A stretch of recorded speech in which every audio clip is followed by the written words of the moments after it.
वास्तव में उस अनंत को पाने की चाह है जो किश्तों में प्रकट हो रही है। किश्तों में प्रकट होने का अर्थ है अनंत बनने की चाह में हम छोटे छोटे कदम उठा रहे हैं। अगर आप शारीरिक स्तर पर कदम उठाते हैं तो हम इसे कामुकता कहते हैं। अगर भावनात्मक कदम उठाते हैं तो इसे प्रेम कहते हैं। अगर मानसिक कदम उठाते हैं तो इसे महत्वाकांक्षा, विजय या आमतौर पर खरीदारी कहा जाता है।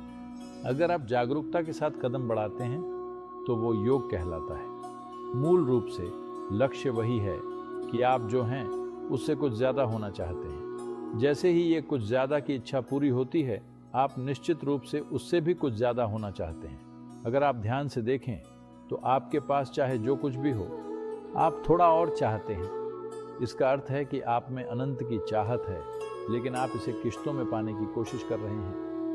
जागरूक होने के लिए अपनाया गया ये आधा अधूरा तरीका कभी सफल नहीं होगा, क्योंकि थोड़ा थोड़ा करके आप कभी उस पूर्णता को नहीं जान पाएंगे। असीम की ओर बढ़ने के लिए कदम नहीं, बल्कि एक बड़ी छलांग जरूरी होती है। यही वो प्रक्रिया है जिससे अधिकांश मनुष्य, विशेष रूप से आध्यात्मिक साधक, हमेशा संघर्ष करते हैं। उन्हें लगता है वो कदम दर कदम आगे बढ़कर मंजिल तक पहुंच सकते हैं।